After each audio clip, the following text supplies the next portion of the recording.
Welcome back everyone, welcome dedication to education. So guys, आज से आपका मॉक टेस्ट स्टार्ट हो रहा है। ये आपका मॉक टेस्ट फर्स्ट है।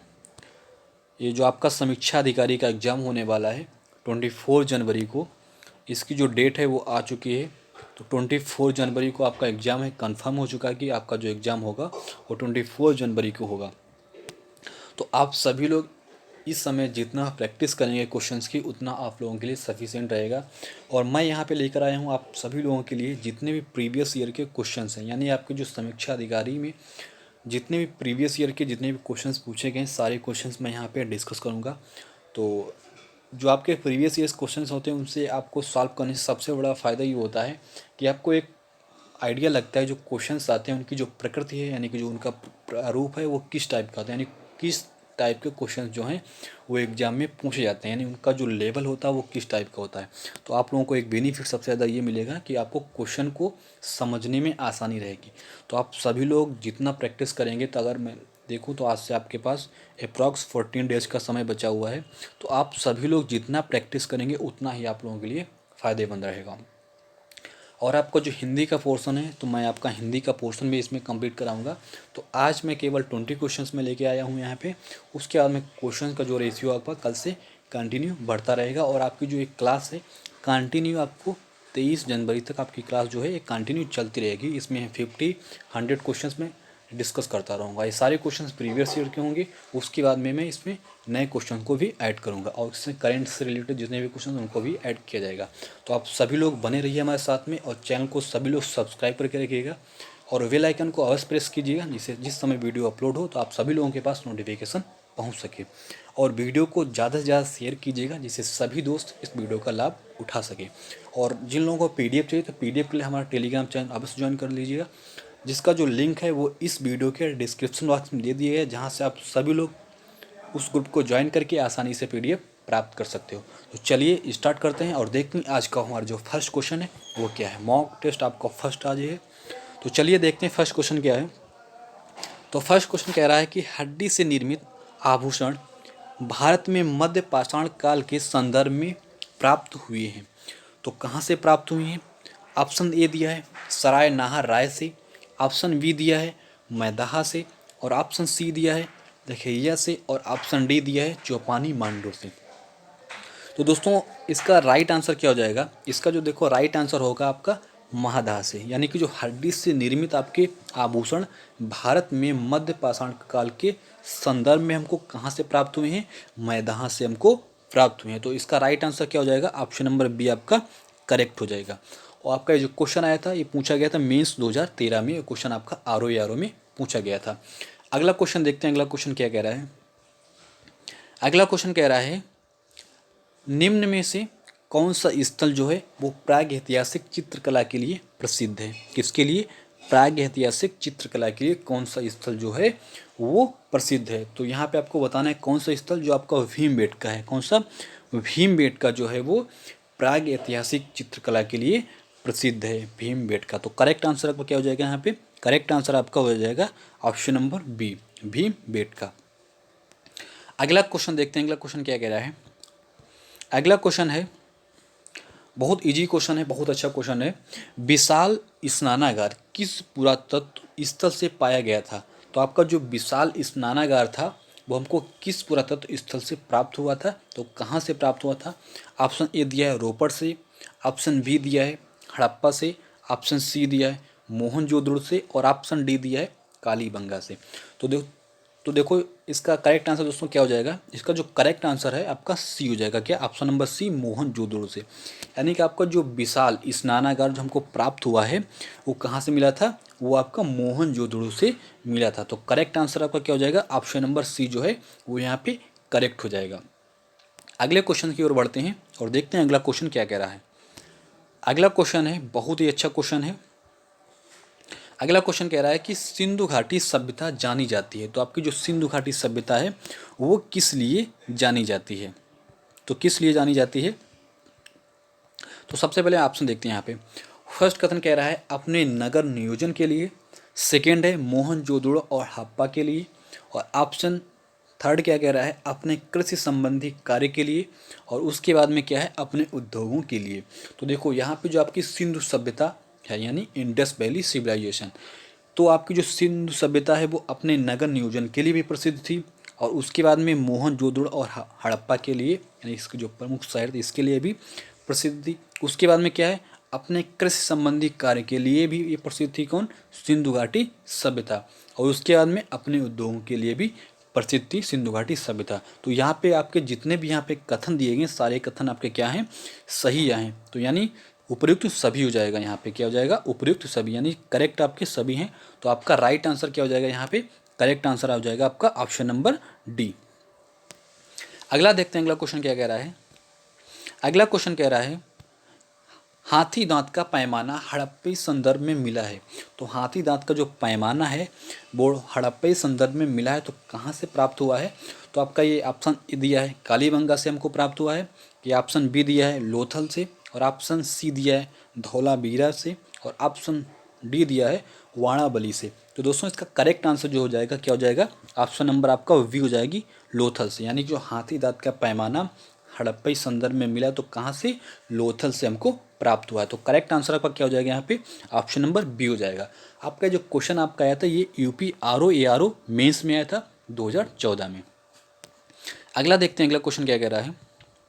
अगला क्वेश्चन कह रहा है कि सबसे पुराना वेद कौन सा है। देखो बहुत अच्छा क्वेश्चन है, हो सकता है कि आने वाले एग्जाम में आ सकता है, तो आप लोग इसको अच्छे देखिएगा। इंपॉर्टेंट क्वेश्चन है कि आपका जो सबसे पुराना वेद है वो कौन सा है। तो कौन सा वेद आपका जो सबसे पुराना है, यजुर्वेद है कि ऋग्वेद है कि सामवेद है कि अथर्ववेद है। तो दोस्तों इसका करेक्ट आंसर जो है आपका ऑप्शन नंबर बी हो जाएगा। क्या हो जाएगा, आपका जो ऋग्वेद है वो सबसे पुराना वेद है ऋग्वेद। तो correct answer option number B हो जाएगा। अगला देखते हैं अगला क्वेश्चन क्या है। अगला क्वेश्चन है, अध्यात्म ज्ञान के विषय में नचिकेता और यम यानी नचिकेता और यम का संवाद किस उपनिषद में प्राप्त होता है। यानी जो अध्यात्म ज्ञान के जो विषय में हमको नचिकेता और यम का जो संवाद है वो किस उपनिषद में प्राप्त होता है। तो किस उपनिषद से प्राप्त होता है, तो इसका जो करेक्ट आंसर क्या हो जाएगा, करेक्ट आंसर इसका हो जाएगा ऑप्शन नंबर आपका सी, कठोपनिषद से हमको प्राप्त होता है नचिकेता और यम का संवाद। तो करेक्ट आंसर आपका ऑप्शन नंबर सी करेक्ट हो जाएगा। अगला देखते हैं अगला क्वेश्चन क्या है। अगला क्वेश्चन देखो बहुत ही अच्छा क्वेश्चन है और सभी को जैसा पता भी होगा, बहुत इजी क्वेश्चन है। श्रीमद् भागवत गीता का मौलिक रूप में किस भाषा में लिखी गई थी। यानी जो हमारी श्रीमद् भागवत गीता पुस्तक थी वो मौलिक रूप से किस भाषा में लिखी गई थी।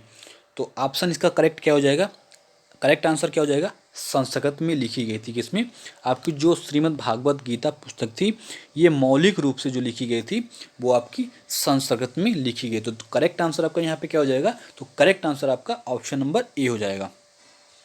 अगले क्वेश्चन की ओर बढ़ते हैं और देखते हैं अगला क्वेश्चन क्या कह रहा है।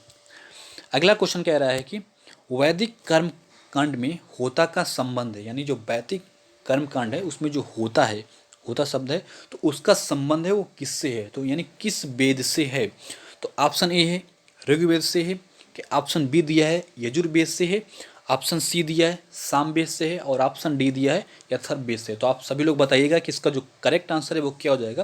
तो दोस्तों इसका जो करेक्ट आंसर है क्या हो जाएगा, ऑप्शन नंबर ए हो जाएगा ऋग्वेद से। यानी वैदिक कर्मकांड में जो होता का संबंध है वो ऋग्वेद से है। तो correct answer option number A हो जाएगा। आपका जो क्वेश्चन आया था ये आर और ARO में आया था, मेंस में 2013 में आया था। अगला देखते हैं, अगले क्वेश्चन की ओर बढ़ते हैं। अगला क्वेश्चन कह रहा है ऋग्वेद में अघन्या का शब्द किसका, अघन्या का जो प्रयोग हुआ है वो किसके लिए किए गए, अघन्या शब्द का। तो वेरी इंपॉर्टेंट क्वेश्चन है, आप लोग इसको अच्छे से देखिएगा कि जो अघन्या शब्द का है ऋग्वेद में किसके लिए प्रयुक्त हुआ था। तो ऑप्शन ए दिया है बकरी के लिए प्रयुक्त हुआ था, कि गाय के लिए प्रयुक्त हुआ था, कि हाथी के लिए प्रयुक्त हुआ था, कि घोड़े के लिए। तो दोस्तों इसका करेक्ट आंसर क्या हो जाएगा, इसका जो करेक्ट आंसर हो जाएगा ऑप्शन नंबर बी हो जाएगा। क्या हो जाएगा, ऑप्शन नंबर बी, गाय के लिए प्रयोग किया गया था। ऋग्वेद में अघन्या का जो प्रयोग हुआ था किसका, अघन्या का, तो किसके लिए किया गया था, गाय के लिए इसका प्रयोग किया गया था। तो करेक्ट आंसर आपका क्या हो जाएगा, ऑप्शन नंबर बी आपका करेक्ट हो जाएगा। अगला देखते हैं अगला क्वेश्चन क्या कह रहा है। अगला क्वेश्चन कह रहा है कि जीविकोपार्जन हेतु वेद वेदांग पढ़ाने वाला अध्यापक कहलाता था। तो क्या कहलाता था, तो इसका जो करेक्ट आंसर क्या हो जाएगा यहाँ पे, क्या हो जाएगा, उपाध्याय। क्या हो जाएगा, उपाध्याय। क्योंकि यहाँ पे क्वेश्चन कह रहा है कि जीविकोपार्जन हेतु वेद वेदांग पढ़ाने वाला अध्यापक क्या कहलाता था, तो क्या कहलाता था, उपाध्याय कहलाता था। तो करेक्ट आंसर इसका क्या हो जाएगा, करेक्ट आंसर आपका ऑप्शन नंबर सी हो जाएगा। अगले क्वेश्चन की ओर बढ़ते हैं। अगला क्वेश्चन देखें क्या कह रहा है। अगला क्वेश्चन कह रहा है कि महाभारत मूलतः किस रूप में जानी जाती थी। तो महाभारत जो है वो मूलतः किस रूप में जानी जाती थी। तो ऑप्शन ए क्या दिया है, ऑप्शन ए दिया है वृहत कथा, और ऑप्शन बी क्या दिया है ब्राह्मण, और ऑप्शन सी क्या दिया है वृहत संहिता, और ऑप्शन डी दिया है जय संहिता। तो यहाँ पे आपका करेक्ट आंसर क्या हो जाएगा, करेक्ट आंसर आपका हो जाएगा ऑप्शन नंबर डी। क्या हो जाएगा, ऑप्शन नंबर डी जय संहिता। क्योंकि आपकी जो महाभारत है वो मूलतः किस रूप में जानी जाती है, इसका जो पुराना नाम है क्या है, जय संहिता। तो करेक्ट आंसर क्या हो जाएगा आपका ऑप्शन नंबर डी आपका जो करेक्ट आंसर हो जाएगा। आपका जो क्वेश्चन आया था ये आरओ और यारो 2014 में क्वेश्चन आपका पूछा गया था। तो इंपॉर्टेंट क्वेश्चन से हो सकता है क्वेश्चन ये रिपीट हो जाए, क्योंकि काफ़ी क्वेश्चन जो होते हैं वो रिपीट होते हैं। तो चलिए आगे क्वेश्चन के बढ़ते हैं। अगला देखते हैं अगला क्वेश्चन क्या कह रहा है।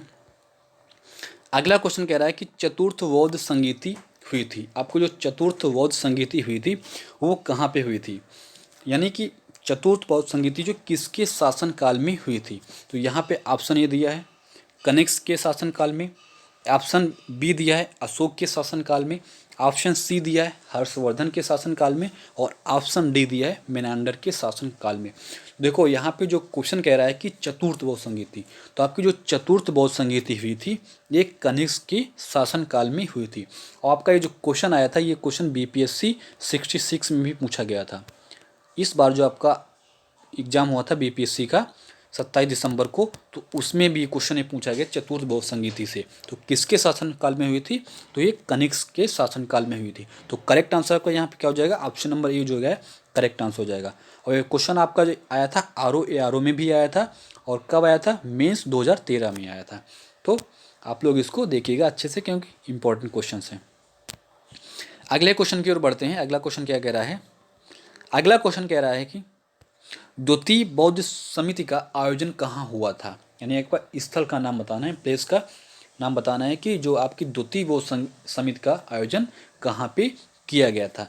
तो ऑप्शन ए दिया है राजगृह में किया गया था, ऑप्शन बी दिया है वैशाली में किया गया था, ऑप्शन सी दिया है पाटिलपुत्र में किया गया था, और ऑप्शन डी दिया है काशी या बनारस में किया गया था।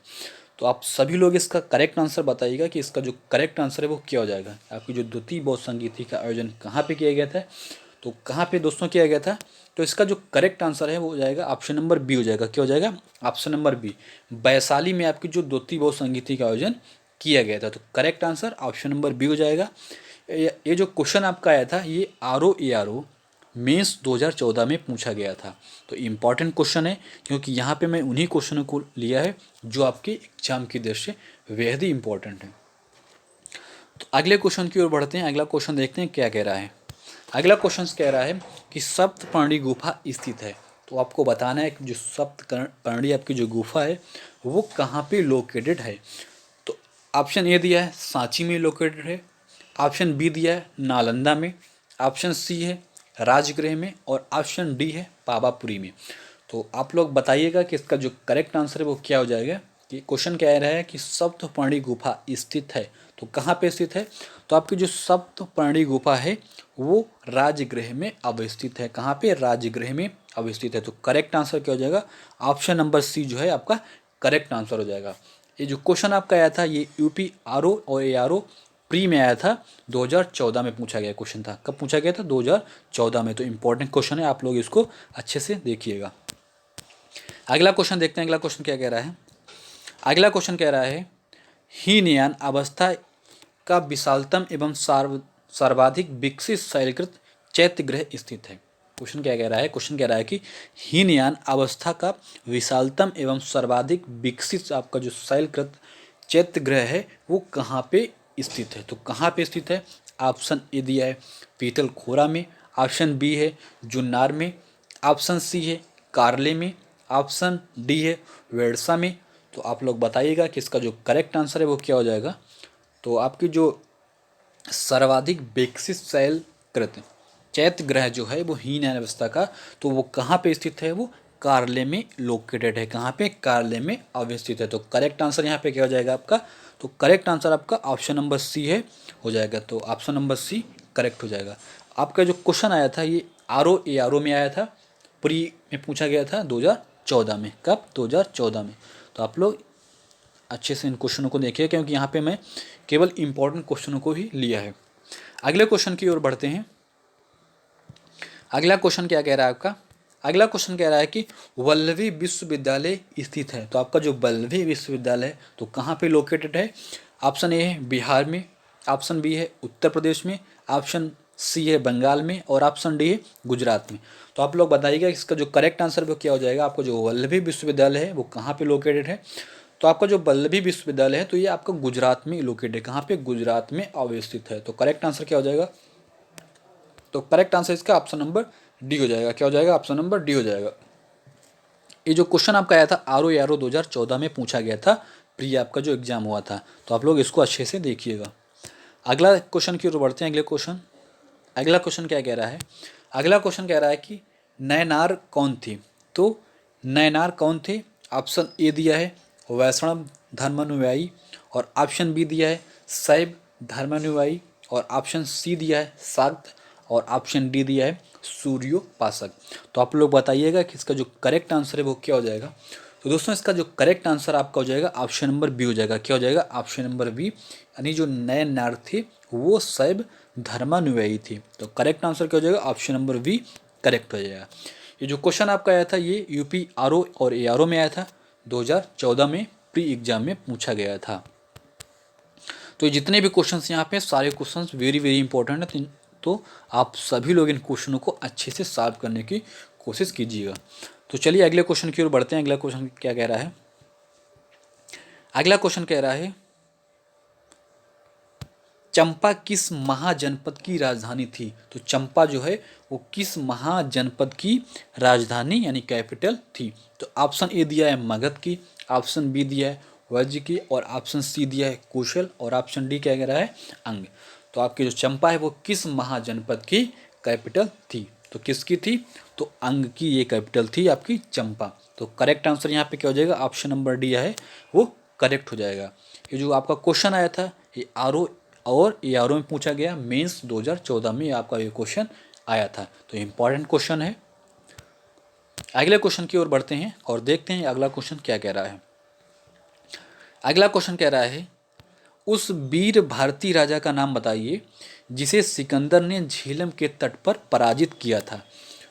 तो उस वीर भारतीय राजा का नाम आपको बताना है जिसे सिकंदर ने झेलम के तट पर पराजित किया था। तो किसको पराजित किया था सिकंदर ने झेलम के तट पर? तो ऑप्शन ए दिया है औम्भी, और ऑप्शन बी दिया है पुरु यानी पोरस, और ऑप्शन सी कह रहा है चंद्रगुप्त मौर्य, और ऑप्शन डी कह रहा है महापद्म नंद। तो दोस्तों आप सभी लोग बताइएगा इसका जो करेक्ट आंसर है वो क्या हो जाएगा। तो दोस्तों इसका जो करेक्ट आंसर है आपका वो ऑप्शन नंबर बी हो जाएगा। क्या हो जाएगा? Option number B. Option number B क्या है? पुरु पोरस, यानी सिकंदर ने झेलम के तट पर पुरु को पराजित किया था। तो correct answer option number B का आपका करेक्ट हो जाएगा। ये आपका जो क्वेश्चन आया था ये आर ओ मेंस में पूछा गया था। कब पूछा गया था? 2013 में पूछा गया था। तो यहाँ पे मैंने जितने भी क्वेश्चंस लिए हैं सारे क्वेश्चन आपके एग्जाम के पॉइंट ऑफ व्यू से रिलेवेंट है। तो आप सभी लोग इन क्वेश्चनों को बार बार रिवीजन कीजिए, क्योंकि इस समय आप लोगों के पास समय जो है बहुत कम बचा हुआ है। तो आप लोग समय को ध्यान में रखते हुए जितना आप लोग प्रैक्टिस करेंगे, जितना क्वेश्चन को आप लोग सॉल्व करेंगे, उतना आप लोगों के लिए सफिशिएंट रहेगा।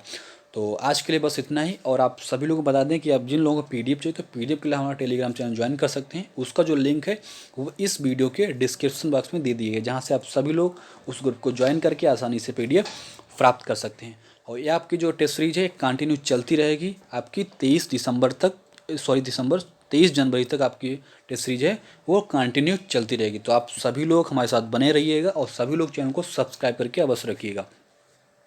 और हिंदी की जो है वो हिंदी के मैं आपका स्पेशल वीडियो में दूंगा। इसमें आपके जितनी पोर्शन है हिंदी के सारे पोर्शन उसमें आपके कंप्लीट कर दिए जाएंगे। तो आप सभी लोग पहले इसको टेस्ट सीरीज को सॉल्व कीजिएगा। तो चलिए दोस्तों हम मिलते हैं नेक्स्ट वीडियो में। आज के लिए बस इतना ही। Thank you so much. Thanks for watching.